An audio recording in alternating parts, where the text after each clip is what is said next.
Assalamualaikum warahmatullahi wabarakatuh. Sampai paham. Berarti yang kunut nggak masalah, yang nggak kunut juga nggak masalah. Yang masalah itu kalau nggak sholat. Benar. Kunut dan tidak kunut itu cuman persoalan ikhtilaful ulama. Perbedaan pendapat di kalangan ulama. Imam Syafi'i mengatakan musti kunut. Bahkan Imam Syafi'i menyatakan kalau kita lupa kunut, kita mesti sujud sahwi. So, teman-teman yang suka kunut, jangan lupa sujud sahwi kalau kunutnya lupa. Begitu kata Imam Syafi'i. Sementara menurut Imam Abu Hanifah atau Imam Hanafi, kunut itu tidak perlu. So, ini perbedaan pendapat. Silahkan mau pilih yang mana. Seperti yang sering aku jelaskan, suatu ketika Imam Syafi'i sholat di masjid lingkungannya Imam Hanafi.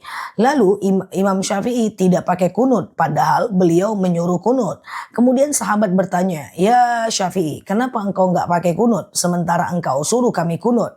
Kita sedang sholat di lingkungan masjid Imam Hanafi. So, aku menghargai pendapatnya. So, nggak usah berantem antar masjid yang kunut dan nggak kunut. Itu ikhtilaful ulama saja. Perbedaan pendapat di kalangan ulama dan silahkan pilih yang mana." Semoga bermanfaat. Kalau di sini like, share video saya ini, follow kanal saya ini, hadir di ceramah, live dan tanya jawab bareng aku dan sampai paham. Assalamualaikum warahmatullahi wabarakatuh. Assalamualaikum warahmatullahi wabarakatuh. Sampai paham. Tujuan kita melaksanakan sholat 5 waktu apa sih? Yang pertama, wa ma khalaqtul jins wal ins illa liya'budun. Tak kuciptakan jin dan manusia melainkan menyembah kepadaku. Yang kedua, bahwa di dalam sholat itu ada doa dan zikir. Jadi ketika kita sholat itu isinya doa. Subhana rabbiyal a'la wa bihamdi, maha suci Tuhanku yang maha tinggi segala puji baginya. Allahu akbar. Rabbighfirli warhamni. Tuhanku, maafkan aku, ampuni aku dan cintai aku. Semua ada zikir dan doanya. Dan untuk menyelamatkan diri kita. Yang ketiga, dalam hadis riwayat Muslim, setiap ada orang yang sujud dalam sholatnya akan mengangkat 1 derajatnya dan menghapuskan 1 kesalahannya. Yang keempat, melatih disiplin. Kalau kita sholat tepat pada waktunya, kita disiplin memberikan haknya Allah. Lalu kemudian Allah akan berikan haknya kita. Yang kelima, sebagai wujud ingat kita kepada Allah, fadhkuruni adzkurkum washkuruli wala takfurun. Bahwa ketika kita mengingat Allah, Allah akan mengingat kita. Sholat cuma 5 kali. Katakan satu sholat adalah 10 menit. Waktu yang Allah berikan dalam hidup kita 24 jam. Kita sholat 10 menit kali 5 berarti 50 menit. Kalau nggak mau sholat juga maka wajar hidup kita gitu-gitu aja. Kalaupun kaya kita nggak akan berkah. Walaupun mapan kita nggak akan pernah tenang. Karena kita tidak berikan haknya Allah yang 50 menit ini. So kalau orang mau sholat dia akan cari banyak cara walaupun saat sibuk. Tapi kalau dia nggak mau dia akan mencari 1000 alasan untuk tidak mengerjakannya. Semoga kita menjadi orang yang rajin ibadahnya. Semoga bermanfaat. Nah, oke di sini like, share video saya ini, follow kanal saya ini, hadir di ceramah live dan tanya jawab bareng aku dan sampai paham. Assalamualaikum warahmatullahi wabarakatuh. Assalamualaikum warahmatullahi wabarakatuh. Sampai paham. Bolehkah anak remaja menjadi imam untuk orang tuanya di rumah? Oke, kalau dia sudah balik, tentu dia bisa jadi imam untuk orang tuanya. Dengan syarat bacaannya benar, minimal Al-Fatihahnya benar. Jadi begini, ada orang atau imam yang membaca Al-Fatihah itu dengan wasol. Satu nafas sampai ujung. Kalau satu nafas, cepat banget bacaannya. Itu kalau tepat makhorijul hurufnya, tepat tajwidnya, kemudian tepat hurufnya, itu nggak apa-apa. Itu sah, walaupun lebih bagus pakai wakof, pakai berhenti setiap ayatnya. Tapi seandainya dia wasal nih, jadi bacaannya cepet, tapi nggak jelas nih panjang pendeknya, kemudian makharijul hurufnya, maka lebih baik tidak usah jadi imam. Kenapa? Karena menurut Imam Nawawi, menghilangkan 1 huruf dalam Al-Quran, maka sama dengan, menghilangkan 1 Al-Fatihah, satu panjang pendek ya dalam Al-Fatihah, sama dengan menghilangkan 1 huruf dalam Al-Quran.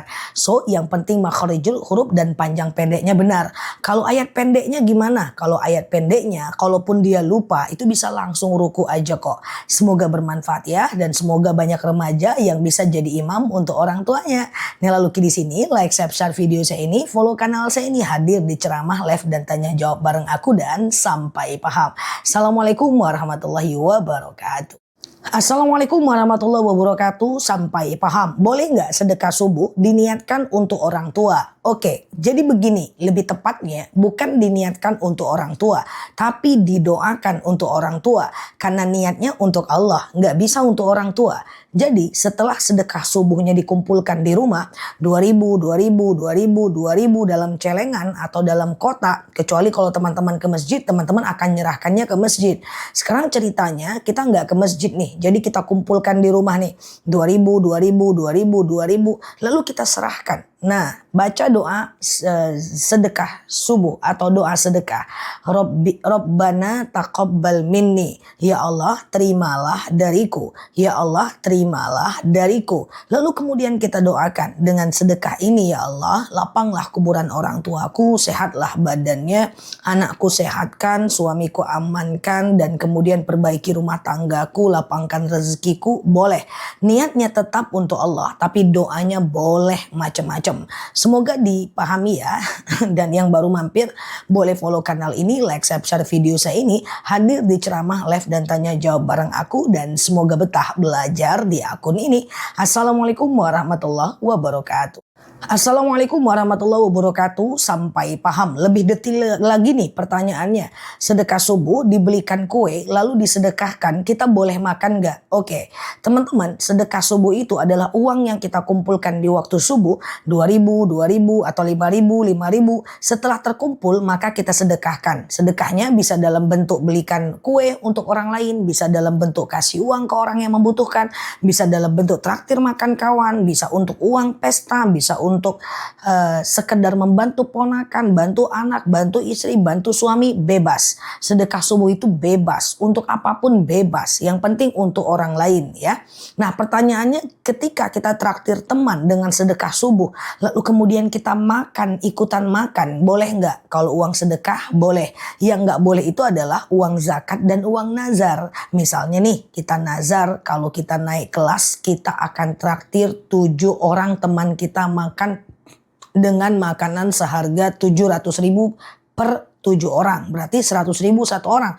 Maka kita nggak boleh keluarkan uang itu 700.000 dan kita makan. Lebihnya tetap kelebihan dari 700.000 ke atas baru boleh kita makan. Uang sedekah boleh kita makan. Uang zakat nggak boleh kita makan. Nah, bagaimana kalau sedekahnya nggak jadi? Tetap dapat 1 pahala kebaikan, 1 pahala niat. Tapi kalau bisa jadi ya. Jadi nggak ada masalah. Sedekah itu lebih gampang, lebih fleksibel. Boleh dalam bentuk kasih makanan kucing dan lainnya. Semoga bermanfaat ya. Yang baru mampir boleh follow kanal ini untuk belajar lebih baik, dan yang like, share video saya ini, dan semoga betah belajar di akun ini. Assalamualaikum warahmatullahi wabarakatuh.